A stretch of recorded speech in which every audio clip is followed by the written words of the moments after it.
graduate program here in this university. We're going to talk about the characterization of two urban farms in the Cuauhtemoc borough of Mexico City.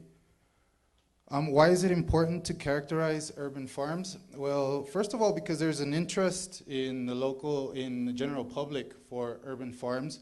There is an increasing interest in the topic, and also from the public sector, the local government is already investing in urban farms in Mexico City. It's reported that from 2010 to 2005, nearly 150 million pesos have been invested in over 4,500 projects in Mexico City. So this information comes from the CDREC, which is an institution here in Mexico City that supports these types of initiatives. These are the objectives of the programs here. So this is evidence of that there's interest from the public sector. So this is why it's important. Also, it's important because the concept is overarching. Both terms, urban and agriculture, tend to refer to many things. Agriculture can refer to too many things, and urban, the concept of urban is also very overarching. Reason two is that there are different forms of urban agriculture that vary from city to city. So this is, they have different dimensions and functions, which is what I'm going to talk about in this presentation. So every city, even inside the same city, different urban farms have different forms. So it's important to characterize each of these examples of urban farms. Another reason is that historically the definition of a modern city excluded agriculture from its limits. Therefore, the term or the phenomenon of urban agriculture is new to urban planning and urban design. It's not a phenomenon that was taken into account in modern urban planning. And the final reason is that better characterization and definitions can help improve design for urban farms in different cities. This is important because it can potentiate and improve design of urban farms in any city. So what are some forms of contemporary urban agriculture? There's community gardens, rural immigrants farming at home, housewives planting in pots, roof gardens, and commercial urban farms, and there are other forms. So all of these different forms are considered in the literature as urban agriculture, so it's important to differentiate and analyze the different characteristics of each of these different types of urban agriculture. Here's an example of a rooftop farm in Isla, which is in the Miguel Hidalgo borough. This is one close to here, actually. It's guerrilla garden. Guerrilla garden is a term used for gardeners who invade public spaces and start to perform gardening activities. And this is in Huerto Roma Verde, also in the Cuauhtemoc borough, and this is an organic local shop located inside of an urban farm in the Cuauhtemoc borough. And this is some volunteers at El Huerto de las Niñas y los Niños, also in the Cuauhtemoc borough. So what are some important characteristics of urban agriculture? First of all, it reevaluates the relationship between city and its inhabitants, nature and food production, distribution, and consumption. So urban farms tend to reevaluate what these relationships are. Activities, so it's very diverse. This is also important for the characterization of different cases inside of different cities. Another reason why it's important is that the spatial characteristics vary from city to city. And the differences are not only spatial and physical, but also social, cultural, and historical. These differences influence the way urban farms develop in different cities. Also, another important characteristic is that it gathers people from different backgrounds. In urban farms, typically, You can find housewives, you can find researchers and from very different backgrounds. And what is very important is that they tend to be vocal about their ideas or views of what the city should be. Typically, those views are, like I said, not consistent with what a modern city is typically considered. So this is how I did the characterization for the different urban farms. First, I reviewed the types of urban farms that are present in Mexico City. I found that there was 3 types. The first type are survivors of pre-modern Mexico, which is Xochimilco and Milpa Alta are examples. The second type are individual and improvised, which are roof gardens, pots and balconies, and individual gardens, school gardens also. The third type, which is the type that I'm focusing on, is organized and supported. Examples are Huerto de las Niñas y los Niñas, Huerto Tlatelolco, and Huerto Roma Verde. So the first part of the characterization was identify which of these types it was, and then finally characterize what are the functions that those gardens have, and characterize what are the dimensions of each of those examples. So the 3 types of urban agriculture in Mexico City are survivals of pre-modern Mexico, individual and improvised, and organized and supported. So here's a photo of the first type, which are survivors of pre-modern Mexico, which is Xochimilco and Milpa Alta basically are the main examples in Mexico City.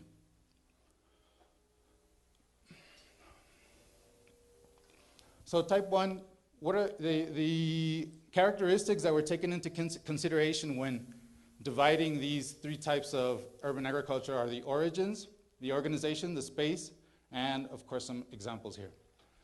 So the origins of pre-modern Mexico survivors are pre-modern. These farms have existed since before the modernization or urbanizations of Mexico City, and they have adapted with time. Also, their organization is the same. They have adapted from pre-modern times, and the space also has been adapted. The most important characteristic of these types is that they survive mostly because of cultural value. They still exist in the city because of cultural value, and basically that's why they are still here. The second type are individual and improvised. So these are the characteristics of individual and improvised urban farms in Mexico City. Origins are typically from rural immigrants that came to Mexico, and they continue to practice urban agriculture in the city. But currently, or recently, there seems to be an increase in interest from more urban inhabitants that don't necessarily have a origin in, that don't come from rural places. Organization, there is no form of visible organization. However, most of them share interest in environmental and ecological issues and are loosely connected by this.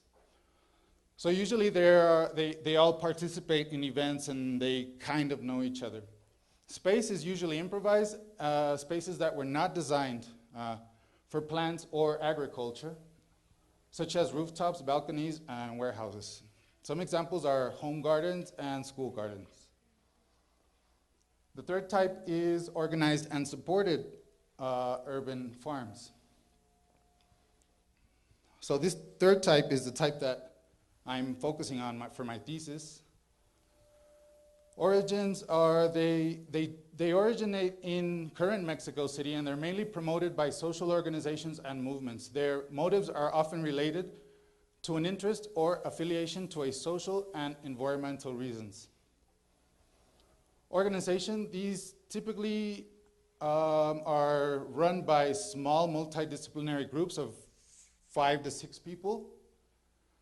They often collaborate with researchers, activists, and NGOs. Most of these operate with some sort of collaboration with local governments.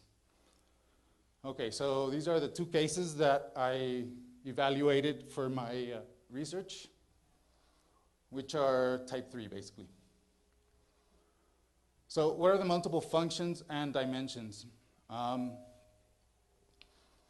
The dimensions that were analyzed are funding, organization, location, area, urbanization level, production, and target and collaboration. Target means who are they intended to? Who is the audience of these gardens?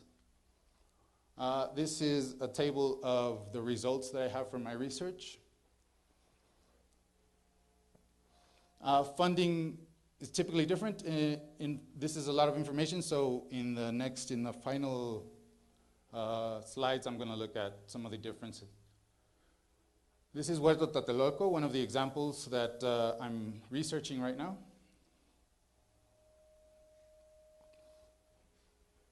This is another picture. And this is Huerto de las Niñas y las Niñas, which is another exercise of dimensional characterization that I did for this research. This is Huerto de las Niñas y las Niñas. This is Avenida Insurgentes. And here are some pictures of the research visits that I did. So what are these fundamental differences in dimensions?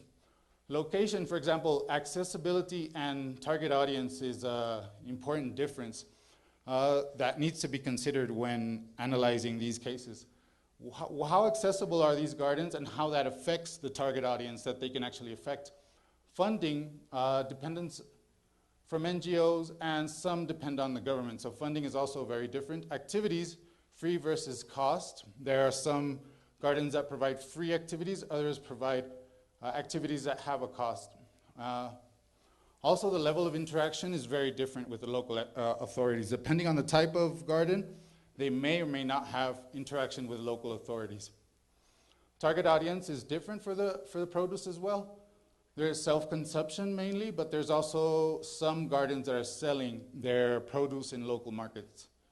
And also another difference is collaboration. For example, one of the gardens actually collaborates with the neighbors, so there's more interaction with the local population. And some gardens are actually closed doors, so they don't really collaborate with neighbors. The next part of the characterization was functional. What functions do they provide? Do they provide educative functions, economic functions, leisure functions, environmental functions, food security, urban planning, health, and social integration were the characteristics that were evaluated for this research.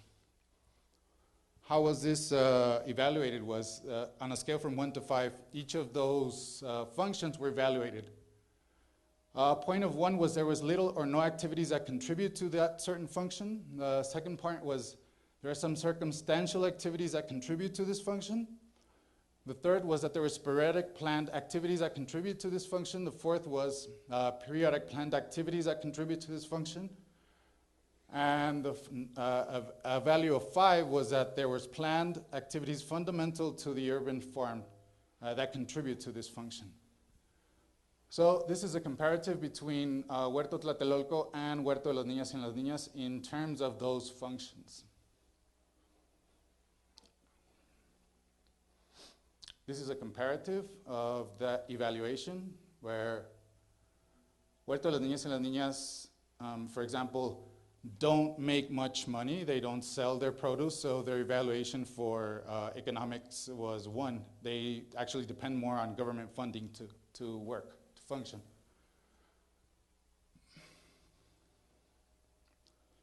Okay, here are some images of Huerto de las Niñas y las Niñas, some of the activities that they organize.